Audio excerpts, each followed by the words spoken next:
दिवा परिसरात भटक्या कुत्र्यांचा प्रचंड सुळसुळाट झाला असून यामुळे नागरिकांच्या सुरक्षेवर गंभीर प्रश्नचिन्ह निर्माण झाले. काल सायंकाळी अंदाजे 5:30 वाजण्याच्या सुमारास काळुबाई बिल्डिंग, विकास म्हात्रे गेट परिसरात 2 वर्षाची बालिका वेदा काजारे ही चालत असताना अचानक एका भटक्या कुत्र्यानं तिच्यावर मागून हल्ला केला. या हल्ल्यात ही लहानगी वेदाला गंभीर जखमा झाल्या असून कुटुंबियांनी तिच्यावर तातडीनं उपचार सुरू केलेत.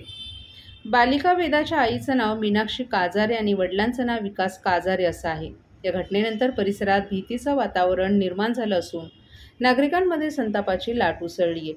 या संदर्भात शिवसेना उद्धव बाळासाहेब ठाकरे पक्षाचे कल्याण ग्रामीण विधानसभेचे प्रमुख ॲडव्होकेट रोहिदास मुंडे यांनी तीव्र नाराजी व्यक्त केली आहे. दिवा विभागात भटक्या कुत्र्यांची संख्या नियंत्रणाबाहेर गेली आहे. वारंवार तक्रारी करूनही महापालिका प्रशासनानं अद्याप कोणतीही ठोस कारवाई केली नाही. निष्पाप लहान मुलीला इतक्या गंभीर स्वरूपात जखमी करूनही प्रशासन शांत बसलं आहे, हे मान्य केलं जाणार नसल्याचं मुंडे यांनी सांगितलं. जर महापालिकेनं तात्काळ भटके कुत्रे पकडण्याची आणि त्यांच्यावर योग्य प्रक्रिया राबवण्याची तातडीनं कार्यवाही न केल्यास नागरिकांच्या सुरक्षेसाठी परिसरातील सर्व भटके कुत्रे गोळा करून थेट महापालिका कार्यालयात सोडण्यात येतील, असा इशाराच ॲडव्होकेट रोहिदास मुंडे यांनी दिलाय.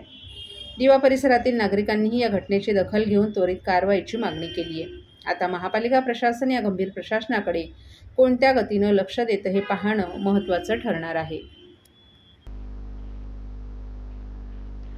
ठाणे रेल्वे स्थानक परिसरातील वाहतुकीला शिस्त यावी आणि प्रवाशांना वेळेत रिक्षा उपलब्ध व्हाव्यात यासाठी उभारण्यात आलेल्या सॅटिस पुलाखाली रिक्षा चालकांची पुन्हा एकदा बेशिस्ती निर्माण झाली आहे.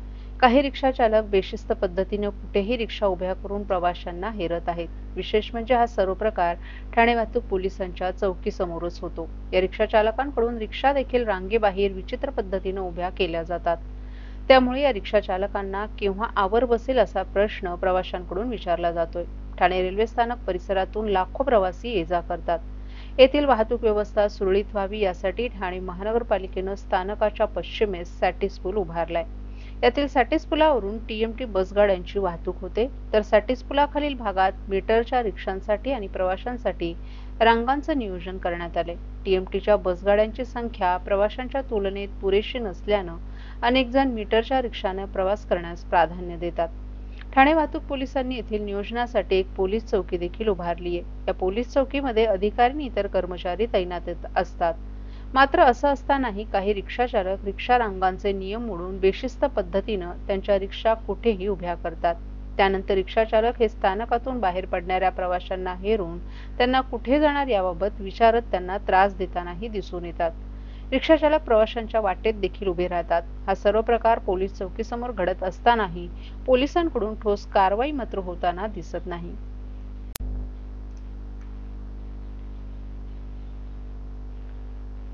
आगामी 1 डिसेंबर रोजी होणाऱ्या लोकशाही दिनापर्यंत 17 नोव्हेंबरपर्यंत निवेदनं सादर करण्याचं नागरिकांना आवाहन. ठाणे महापालिकेचा पुढील लोकशाही दिन सोमवारी 1 डिसेंबर रोजी आयोजित करण्यात आला आहे. नागरिकांनी डिसेंबर महिन्याच्या लोकशाही दिनाच्या 15 दिवस आधी म्हणजेच 17 नोव्हेंबरपर्यंत त्यांचे अर्ज, निवेदनं महापालिका भवन, नागरी सुविधा केंद्र येथे 2 प्रतीत सादर करावीत. निवेदन दाखल करताना अर्जदारानं प्रत्येक निवेदनासोबत प्रपत्र 1ब सादर करणं आवश्यक आहे. प्रपत्र 1ब नागरी सुविधा केंद्र येथे उपलब्ध करून देण्यात आलं आहे. महाराष्ट्र शासन सामान्य प्रशासन विभागाकडील परिपत्रकानुसार लोकशाही दिनाच्या दिवशी नागरिकांचं निवेदन न स्वीकारता हे निवेदन 2 प्रतीत लोकशाही दिनाच्या 15 दिवस आधी महापालिका मुख्यालयात सादर करणं आवश्यक असल्याचं स्पष्ट करण्यात आले. मुख्यालयातील या लोकशाही दिनामध्ये परिमंडळ लोकशाही दिनात ज्या नागरिकांनी आपली निवेदनं सादर केली आहेत, तसंच ज्या निवेदनांवर 1 महिन्यापर्यंत कोणतीही कार्यवाही झाली नाही, अशाच निवेदनांचा स्वीकार करण्यात येईल. नागरिकांनी महापालिका मुख्यालयातील लोकशाही दिनामध्ये निवेदन सादर करताना परिमंडळ लोकशाही दिनामध्ये मिळालेला टोकन क्रमांक नमूद करणं आवश्यक आहे. अर्जदारानं एका अर्जात एकच तक्रार सादर करावी. एकापेक्षा जास्त तक्रारी असलेला अर्ज स्वीकारला जाणार नाही. त्याचप्रमाणे आस्थापना विषयक विविध न्यायालयात लोक आयुक्त यांच्याकडे प्रलंबित असलेल्या प्रकरणांच्या तक्रारी, माहिती अधिकार कक्षात येणारी प्रकरणं, तसंच राजकीय पक्षांच्या, नगरसेवकांच्या, संस्थांच्या लेटर हेडवरील अर्ज अंतिम उत्तर दिलं आहे किंवा देण्यात येणार आहे अशा प्रकरणी केलेला अर्ज तक्रार वैयक्तिक स्वरूपाची नसेल तर असे अर्ज स्वीकारले जाणार नाहीत. सर्व नागरिकांना आवाहन करण्यात येत आहे की सध्या डासांमार्फत पसरणाऱ्या डेंग्यू या आजाराचा प्रसार रोखण्यासाठी प्रत्येकाने पुढील प्रमाणे कार्यवाही करावी। डेंग्यू आजार एडिस इजिप्ती हा डास चावल्याने होतो। या डासांची पैदास साचलेल्या किंवा साचवलेल्या स्वच्छ पाण्यामध्ये होते। 8 दिवसांपेक्षा जास्त दिवस पाणी उघडे व साचून राहिल्यास त्यात डास अंडी घालतात। अंड्यांच्या अळ्या तयार होऊन पुढे डास तयार होतात। यासाठी आपल्या घरातील पाणी साठे उदाहरणार्थ बॅरल्स, पिंपे, टाक्या, हौद, रांजणे इत्यादी दर आठवड्याला रिकामे करून घासून पुसून कोरडे करून पुन्हा भरावे। 1 दिवस कोरडा दिवस म्हणून पाळावा। पाणी साठ्यांना घट्ट झाकणे बसवावीत किंवा जुनी साडी, चादर, धोतर यांनी बांधून झाकून ठेवावीत, म्हणजे डास त्यात जाऊन अंडी घालणार नाहीत। घराच्या गच्चीवर, आजूबाजूला, अंगणात कोठेही पाणी साचू देऊ नये। भंगार सामान उघड्यावर टाकू नये, उदाहरणार्थ टायर्स, प्लास्टिक सामान, कुंड्या, टाकाऊ वस्तू इत्यादी। अशा सामानात पावसाचे पाणी साठून त्यात डेंग्यूच्या डासांची पैदास होते। घरातील कूलर्स, फ्रीजच्या पाठीमागील ट्रे हे देखील वेळोवेळी कोरडे करावेत। लक्षात ठेवा, नुसत्या फवारणीने डास घनता कमी होत नाही, तर त्यासाठी डास पैदास ठिकाणे नष्ट करणे ही आपल्या सर्वांची जबाबदारी आहे। कोणताही ताप अंगावर न काढता जवळच्या शासकीय रुग्णालयात मोफत औषधोपचार घ्या। अशा प्रकारे नागरिकांनी सहकार्य केल्यास डेंग्यूचा प्रसार रोखणे सहज शक्य आहे।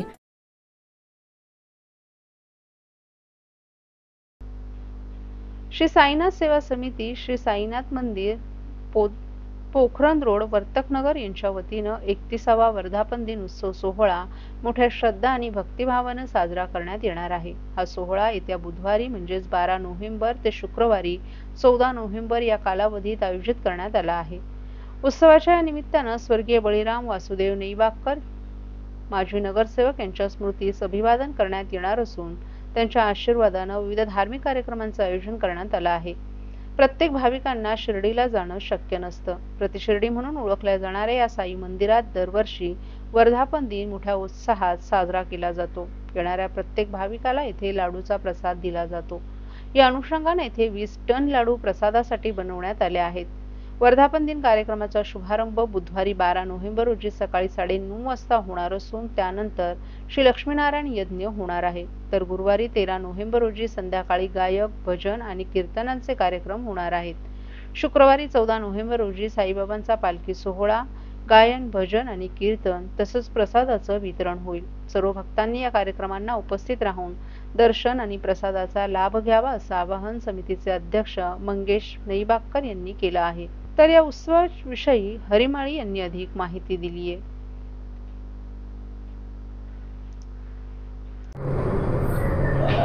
वर्तकनगर श्री साईनाथ सेवा समितीचा 39वा वर्धापन दिन स्वर्गीय संस्थापक अध्यक्ष बळीबाई नेईबागकर यांच्या स्मृतीस अभिवादन करून दिनांक 12 नोव्हेंबर ते 14 नोव्हेंबरपर्यंत साजरा करण्यात येणार आहे। त्यानिमित्ताने लक्ष्मीनारायण याग यज्ञ तसेच भजन, कीर्तन, गायन अशा प्रकारचे कार्यक्रम सतत 3 दिवस होणार आहेत। दिनांक 14 रोजी दुपारी 1 वाजता पूर्णाहुती होणार असून त्यानंतर श्री साईबाबांच्या पादुकांची भव्य पालखी मिरवणूक वर्तकनगर परिसरातून निघणार असून सर्व साई भक्तांना आपल्या माध्यमातून आम्ही दर्शन घेण्यासाठी आवाहन करीत आहोत। तसेच आमचे संस्थेचे मार्गदर्शक संजयजी केळकर साहेब यांच्या मार्गदर्शनाखाली हा संपूर्ण कार्यक्रम होत असून जवळजवळ वर्तकनगर परिसरामध्ये पूर्ण विद्युत रोषणाई केलेली असून मंदिराच्या आवारामध्ये राजमहालाचे स्वरूप आणलेले आहे। तसंच 3 दिवस सतत लाडू प्रसाद वाटप करण्यात येणार आहे। अशा प्रकारे हा वर्धापन दिन साजरा करण्यात येणार आहे। लाडूचे कशा प्रकारे काय वेगळे पण आहे, किती लाडू आहेत आणि काय?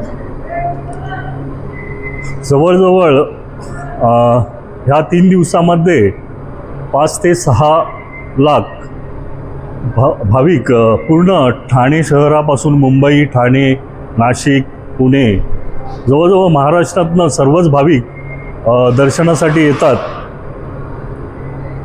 तर जवळजवळ 21 टन लाडू आपल्या संस्थेच्या माध्यमातून प्रसादरूपी आपण देणार आहोत. हे लाडू दोन लाडू आपण प्रसादरूपी विनामूल्य देणार आहोत. अशा प्रकारे आपण प्रसादाचे वाटप करणार आहोत. तसेच वर्तकनगर श्री साईनाथ सेवा समिती ठाणे वर्तमान वृत्तपत्राच्या वाहिनीच्या माध्यमातून मी सर्व भक्तांना आव्हान करीन की या 3 दिवसामध्ये सर्व भाविकांनी येऊन मनोभावे दर्शन घ्यावे आणि आम्हाला संस्थेला सहकार्य करावे ही विनंती.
जादा पैशांचं आमिष दाखवून खेळण्यातील नोटा देणाऱ्या टोळीचा पोलिसांनी केला पर्दाफाश. जादा पैशांचं आमिष दाखवून नागरिकांना खेळण्यातील नोटांचं बंडल देऊन नागरिकांची फसवणूक करणाऱ्याला ठाणे पोलिसांनी अटक केली आहे. संजीव कुमार भारती असं फसवणूक करण्याचं नाव असून पोलिसांनी त्याच्याकडून खेळण्यातील नोटांचे 500 रुपयांचे 360 बंडल, प्रत्येक बंडलमध्ये 100 नोटा तर 38 बनावट सोन्याची बिस्किटं आणि दुचाकी असा मुद्देमाल जप्त केलाय. ठाण्यात राहणाऱ्या एका तरुणाला एका व्यक्तीनं संपर्क साधून 1 लाख रुपये दिल्यास पुढील 3 आठवड्यात 3 लाख रुपये मिळतील अशी बतावणी केली होती. या तरुणाला संशयास्पद वाटल्यानं त्यानं या प्रकरणी कापूरवाडी पोलीस ठाण्यात तक्रार दाखल केली होती. या प्रकरणाचं गांभीर्य ओळखून कापूरवाडी पोलिसांनी प्रकरणाचा तपास सुरू केला. बनावट नोटा घेऊन आरोपी 3 नोव्हेंबरला साकेत बाळकुम मार्गावर येणार असल्यानं पोलिसांनी सापळा रचला होता. त्यानंतर या पथकानं संजीव कुमार भारती याला ताब्यात घेतले, परंतु त्याचा साथीदार तेथून पळून गेला. पोलिसांनी घटनास्थळावरून तसंच त्याच्या घरातून खेळण्यातील नोटांचे 500 रुपयांचे 360 बंडल, 38 बनावट सोन्याची बिस्किटं आणि दुचाकी असा मुद्देमाल जप्त केलाय. आरोपींनी किती नागरिकांची फसवणूक केली याचा तपास पोलिसांकडून सुरू आहे. ही कारवाई ठाणे पोलीस आयुक्त आशुतोष डुमरे, सहआयुक्त ज्ञानेश्वर चव्हाण, अप्पर पोलीस आयुक्त विनायक देशमुख यांच्या मार्गदर्शनाखाली करण्यात आली. निवडणुकीच्या आधीच अशा प्रकारे बनावट नोटा देवाणघेवाण करणारा एक इसम आपल्या ताब्यात आलेला आहे. काय नेमकं प्रकरण आहे आणि कशा प्रकारे याला ताब्यात घेण्यात आलेलं आहे आणि काय कलम लावण्यात आलेले? यातील फिर्यादी जे आहेत, शेळके नावाची फिर्यादी आहेत, त्यांना एक व्यक्ती भेटला होता. त्यांची प्रवासादरम्यान ओळख झाली होती. 1 लाख रुपयाच्या बदल्यात त्यांना 3 लाख रुपये देतो असं त्यांना सांगून त्यांच्याशी मैत्री वाढवली आणि फिर्यादीला भेटून त्यांच्याकडे 1 लाख रुपये घेतले. ज्यावेळेस फिर्यादी 1 लाख रुपयाच्या बदल्यात 3 लाख रुपये त्याच्याकडे मागणी करत होते, त्यावेळेस ह्यातील जो आरोपी आहे त्यांनी डुप्लिकेट ज्या नोटा, जे खेळण्यातल्या नोटा, त्या नोटाचे बंडलवरती ओरिजिनल नोटा लावून ते 3 लाख रुपये घेऊन आला होता आणि फिर्यादीला तो देत असताना फिर्यादीला संशय आला. त्याच्यानंतर ही पूर्ण हकीकत आपल्याला निष्पन्न झाली. याच्यामध्ये ही एक मोठी टोळी कापूरवाडी पोलीस स्टेशनच्या अधिकाऱ्यांनी ओपन केलेली आहे यापूर्वी यांनी अशा प्रकारचे गुन्हे ह्या टोळीने केलेले आहेत.